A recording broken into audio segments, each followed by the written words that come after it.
Hello dear students, welcome back to my channel. आज हम class 11 standard का एक नया चैप्टर कॉम्प्लेक्स नंबर के बारे में फुल्ली बेसिक से लेकर डिस्कस करने वाले हैं। इसी कॉम्प्लेक्स नंबर से हर साल 2 से 3 सवाल IIT JEE main and advance में पूछे जाते हैं। तो स्टार्ट करते हैं आज का सेशन। तो कॉम्प्लेक्स नंबर जानने से पहले हमको ये बात जानना ज़रूरी है कि कॉम्प्लेक्स नंबर का आविष्कार क्यों हुआ है और इसको हम क्यों करते हैं। अब सभी को याद होगा, क्लास 9 की और 10 की स्टैंडर्ड में हमने एक इक्वेशन पढ़ा था, ax² plus bx plus c equals to 0। इसको हम क्वाड्रेटिक इक्वेशन कहते हैं। इसी क्वाड्रेटिक इक्वेशन का 2 रूट्स निकालने का एक रूल्स था, x equals to minus b plus minus root under b² minus 4ac divided by 2a।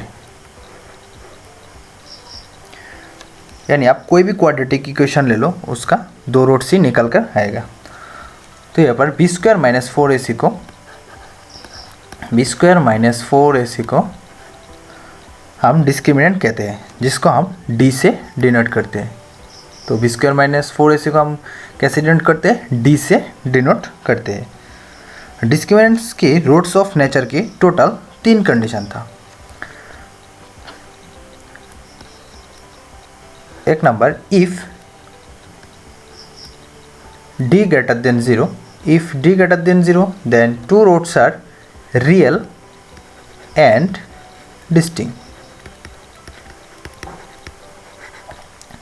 दूसरा कंडीशन है, if d equals to 0 then 2 roots are real and equal। And तीसरा और आखिरी कंडीशन था, if d less than 0 there is no real solution। अगर d का value minus निकल कर आता है तो इसको हम कहते हैं इसका कोई भी रियल सॉल्यूशन नहीं है। तो आप सब तो यही कह सकते हो, सर आपने पहले तो बताया है कि कोई भी क्वाड्रेटिक इक्वेशन को 2 सॉल्यूशन निकलना चाहिए, लेकिन अभी कह रहे हो रियल सॉल्यूशन नहीं है। तो इसको समझाने के लिए हमने एक एग्जांपल ले लेते हैं।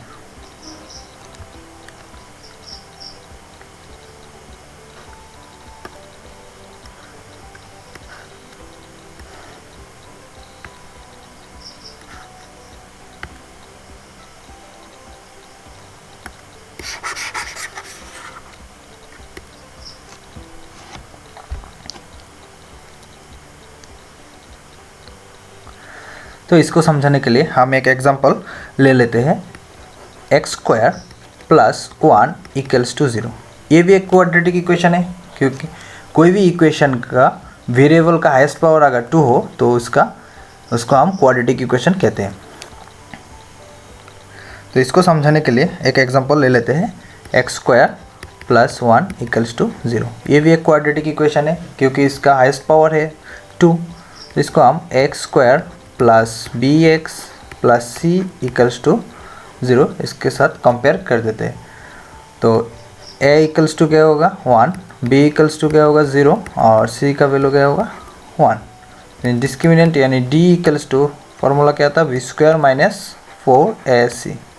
तो b का वैल्यू आगे कितना 0² माइनस 4 इंटू a का वैल्यू 1 और c का वैल्यू क्या 1, दैट मीन्स माइनस 4। d का वैल्यू माइनस 4, यानी इसका कोई रियल सॉल्यूशन नहीं है। तो ये क्यों?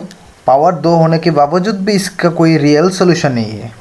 यानी ऐसा कोई भी हमारे पास रियल नंबर नहीं है जैसे हम x के वैल्यू में पुट करके इसका वैल्यू 0 बना सकते हैं। यानी d का वैल्यू अगर माइनस निकल कर आता है तो इसका कोई भी रियल सॉल्यूशन नहीं होता। तो इसको समझने के लिए और अच्छे तरीके से हम एक एग्जांपल लेते हैं। अब रूट ओवर 121 को ले लो, इसका वैल्यू क्या होगा 11 होगा। रूट 64 ले लो, इसका वैल्यू क्या निकल कर आएगा 8। यानी कोई भी पॉजिटिव वैल्यू रूट के अंदर में ले लो तो उसका स्क्वायर रूट हमेशा पॉजिटिव ही आता है। अगर मान लो मैंने ऐसा लिख दिया, रूट अंडर -25 इक्वल्स टू क्या होगा, अगर लिख -9 रूट अंडर, यानी हमने पढ़ा था रूट के अंदर हमेशा पॉजिटिव वैल्यू ही होना चाहिए, लेकिन यहाँ पर तो रूट के अंदर माइनस वैल्यू है, तो इस सॉल्यूशन को करने में बहुत ही दिक्कत हो जाता है। तो यही से कॉम्प्लेक्स नंबर यानी इमेजिनरी नंबर का कंसेप्ट आया है। तो कोई भी नेगेटिव नंबर रूट के अंदर आता है तो इसको सॉल्व करने के लिए एक नंबर यानी छोटा सा नंबर डिनोट किया है, इसको रूट अंडर -1 से डिनोट किया है, जिसको हम आयोटा फॉर्म में लिख सकते हैं, यानी आई का वैल्यू रूट अंडर -1। तो आई का वैल्यू रूट अंडर -1 हुआ तो आई स्क्वायर का वैल्यू कितना होगा, आई स्क्वायर इक्वल्स टू हम लिख सकते हैं हम root under -1 whole square, that means root और स्क्वायर कैंसिल, दैट मीन्स -1। ऐसे करके हम आई क्यूब भी निकल सकते हैं। आई क्यूब का वैल्यू क्या होगा, आई स्क्वायर इंटू आई, यानी आई स्क्वायर का वैल्यू कितना है -1 into I, that means -1 into I, that means -i, यानी आई का वैल्यू अगर रूट अंडर -1 हुआ तो आई स्क्वायर का वैल्यू कितना होगा -1। ऐसे करके हम I cube, I 4, I to the power 6 हम सभी नंबर को जान सकते हैं, और आई को हम बोलते हैं इमेजिनरी नंबर। अब हम रूट अंडर -25 को ईजिली सॉल्व कर सकते हैं। रूट अंडर -25 को हम ऐसा लिख सकते हैं 25 इंटू -1, दैट मीन्स 25 को हम स्क्वायर रूट से निकल कर कैसे लिख सकते हैं 5, और रूट अंडर -1 मीन्स आई, तो रूट अंडर -9 को भी हम लिख सकते हैं 3i। अब हम जानेंगे कॉम्प्लेक्स नंबर के डेफिनेशन के बारे में।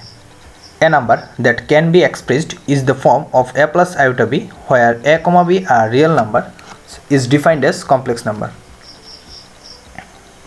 तो कॉम्प्लेक्स नंबर का मतलब कि कोई भी number a plus iota b form में हो तो इसको हम कॉम्प्लेक्स नंबर कहते हैं, यानी a plus iota b form में हम कोई भी नंबर को एक्सप्रेस करते हैं तो इसको हम कॉम्प्लेक्स नंबर कहते हैं। मान लो अगर 2 + 3i इसको हम लिख सकते हैं, तो ये भी एक कॉम्प्लेक्स नंबर होगा क्योंकि ये एक a प्लस आयोटा फॉर्म में है, आयोटा b फॉर्म में है। तो इस a को हम कहते हैं रियल पार्ट, और इमेजिनरी नंबर के साथ जो है इसको हम कहते हैं इमेजिनरी पार्ट।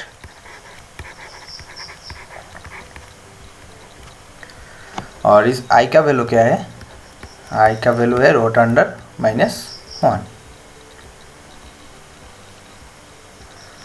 नेक्स्ट आते हैं कॉन्जुगेट कॉम्प्लेक्स नंबर के बारे में। If z equals to x plus I Y then z conjugate equals to x minus I Y, यानी इमेजिनरी पार्ट के आगे वाला जो साइन है उसको हम ऑपोजिट साइन में कन्वर्ट कर देंगे, यानी z इक्वल्स टू अगर 2 + 3i होगा तो z कॉन्जुगेट का वैल्यू क्या होगा 2 - 3i, यानी इमेजिनरी पार्ट से पहले जो साइन था उसको हम चेंज करते हैं, इसको हम कंजुगेट कॉम्प्लेक्स नंबर बोलते हैं। नेक्स्ट आते हैं मॉड्यूलस ऑफ कॉम्प्लेक्स नंबर, यानी मान लो अगर z इक्वल्स टू एग्जाम्पल की तरफ से हम ले लेते हैं z equals to x plus I Y, यानी modulus of z equals to हम लिख सकते हैं real part square plus imaginary part square. तो इस एग्जाम्पल को हम मॉड्यूलस में कन्वर्ट कर सकते हैं। मॉड्यूलस z इक्वल्स टू हम लिख सकते हैं root under 2 square plus imaginary part square यानी 3 स्क्वायर, दैट मीन्स 4 + 9 यानी रूट अंडर 13। नेक्स्ट आते हैं कॉम्प्लेक्स नंबर की एडिशन, सब्सट्रैक्शन, मल्टीप्लिकेशन और डिविजन के बारे में। मान लो x इक्वल्स टू 2 + 3i और y इक्वल्स टू 2 - 3i, ये दोनों एक कॉम्प्लेक्स नंबर है, x भी एक कॉम्प्लेक्स नंबर है और y भी एक कॉम्प्लेक्स नंबर है। 2 + 3i को हम x से डिनोट किया है और 2 - 3i को हमने y से डिनोट किया है। तो इसके एडिशन निकाल देते हैं, x + y इक्वल्स टू क्या लिख सकते हैं 2 + 3i, x का वैल्यू हमने लिख लिया और प्लस का साइन प्लस, और y का वैल्यू क्या 2 - 3i। आपको याद रखना है रियल पार्ट के साथ रियल पार्ट ही ऐड हो सकते हैं, यानी इस दोनों कॉम्प्लेक्स नंबर में रियल पार्ट है 2, यहाँ पर भी है 2, यानी 2 + 2 एक साथ होगा, यानी रियल पार्ट के साथ हम रियल पार्ट ही जोड़ सकते हैं और इमेजिनरी पार्ट के साथ हम इमेजिनरी पार्ट ही जोड़ सकते हैं। 3i - 3i, that means +3i - 3i cancel, that means 2 + 2 = 4। तो यही हुआ हमारा एडिशन पार्ट। अब आते हैं सब्सट्रैक्शन की तरफ।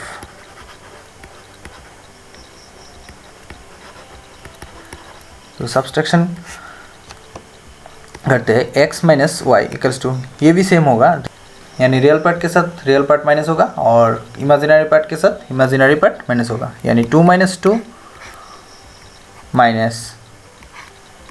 3i + 3i, that means 2 - 2 cancel = 0 और यहाँ पर 3i + 3i कितना होगा 6i, that means -6i। Next आते हैं मल्टीप्लिकेशन की तरफ।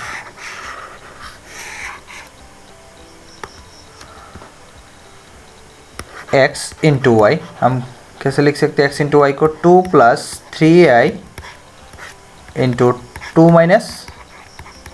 3i, यानी इस 2 के साथ हम इस 2 को मल्टीप्लाई किया है तो क्या होगा 2 × 2 दैट मीन्स 4, 2 के साथ -3i को इंटू यानी -6i + 3i × 2 that means +6i plus minus that means 3 3 is 9, i × i square means +6i - 6i cancel, that means 4 - 9 और i स्क्वायर का वैल्यू क्या होगा -1², यानी 4 - 9 - 1 root under -1² means -1, that means minus plus 9 + 4 = 13, यानी multiplication xy का value क्या हुआ 13। Next आते हैं डिवीजन की तरफ।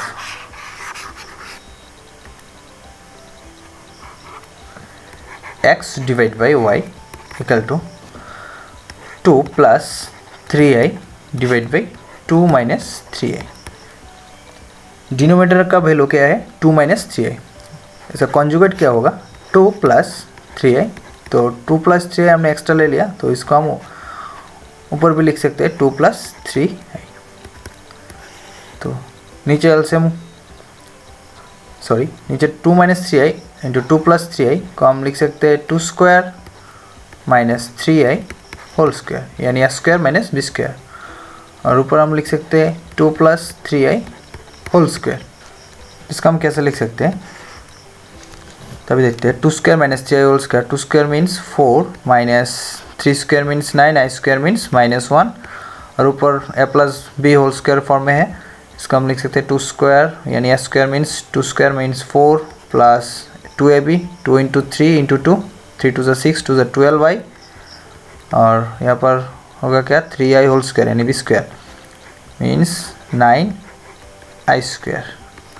तो नीचे का पोर्शन क्या होगा 4 - प्लस 9 4 + 9 यानी 13 और यहाँ पर क्या होगा 4 + 12i और i² means -1 that means ±9 means 4 - 9 -5 + 12i / 13, ये है डिवीजन। तो हमने कॉम्प्लेक्स नंबर का सब्सट्रैक्शन, एडिशन, डिवीजन, मल्टीप्लिकेशन सब कुछ कर लिया है। अभी आते हैं बहुत ही एक इम्पोर्टेंट टॉपिक्स पर, properties of modulus. Roman 1 modulus of z, इसको हम कैसे लिख सकते हैं कंजुगेट z मॉड्यूलस, और ये भी लिख सकते हैं modulus of -z = minus conjugate z modulus. Roman 2 क्या है z × z कंजुगेट = इसको हम लिख सकते हैं मॉड्यूलस z²। रोमन 3 प्रॉपर्टीज है मॉड्यूलस ऑफ z1 × z2, इसको हम लिख सकते हैं modulus z1 × z2 modulus z2, यानी सेपरेट कर सकते हैं। नंबर 4 प्रॉपर्टीज क्या है मॉड्यूलस ऑफ z1 / z2 = ये भी सेपरेट कर सकते हैं मॉड्यूलस z1 / मॉड्यूलस z2। ऐसा करके टोटल 11 प्रॉपर्टीज है मॉड्यूलस का, ये सब कुछ आपको याद रखना होगा। अब आते हैं geometrical representation of a complex number के बारे में। ये एक बहुत ही इंपॉर्टेंट टॉपिक से कॉम्प्लेक्स नंबर के चैप्टर से, यही से लगभग बहुत सारे क्वेश्चन आते हैं।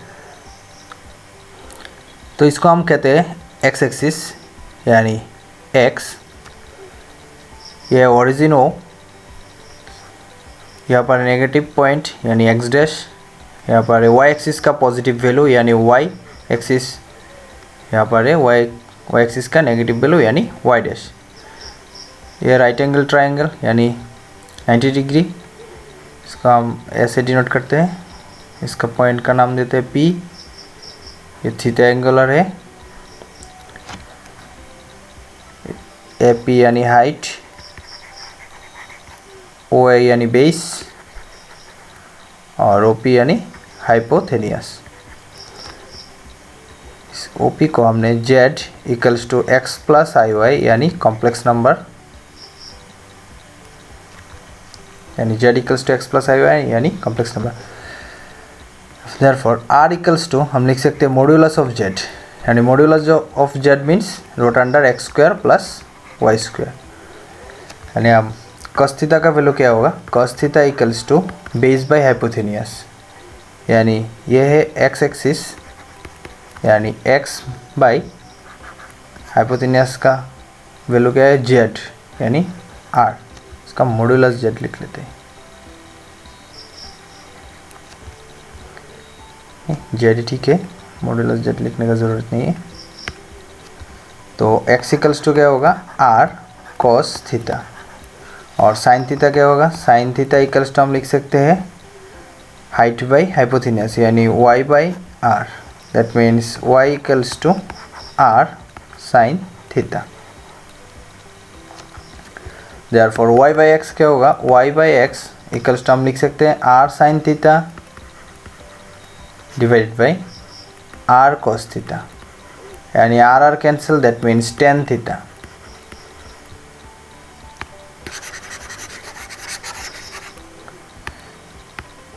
That means theta equals to हम लिख सकते हैं tan inverse y by X. Theta को आर्गुमेंट z या फिर एम्पलीट्यूड ऑफ z कहते हैं। इस थीटा का वैल्यू को हम इस थीटा के वैल्यू को first quadrant, second quadrant, third quadrant और फोर्थ क्वाड्रेंट में क्या क्या वैल्यू निकल कर आ सकते हैं, आप यही देख लेते हैं। अगर tan inverse y by x if x greater than 0, अगर x का वैल्यू 0 से बड़ा होता है तो फर्स्ट क्वाड्रेंट में tan inverse y by x होगा। अगर सेकंड क्वाड्रेंट में क्या होगा, tan inverse y by x plus pi, अगर x का वैल्यू 0 से छोटा होता है या फिर y का वैल्यू 0 के इक्वल और 0 से बड़ा होता है। थर्ड क्वाड्रेंट में क्या होगा, थीटा का value tan inverse y by x minus pi यानी x less than 0, y less than 0। और फोर्थ क्वाड्रेंट में क्या होगा, थीटा का value minus tan inverse modulus y divide by x if x greater than 0, y less than 0। तो यही था आज का basic introduction lecture of complex number से जुड़ी हुई हर टॉपिक्स। तो यही था आज का सेशन। अगले सेशन में मैं आप लोगों को पिछले 4-5 साल के एंट्रेंस क्वेश्चन को लेकर डिस्कस करने वाला हूँ, तो अगले सेशन ज़रूर देखना। If you like this video, so please like, share and subscribe. Thank you guys for watching this video. Bye bye.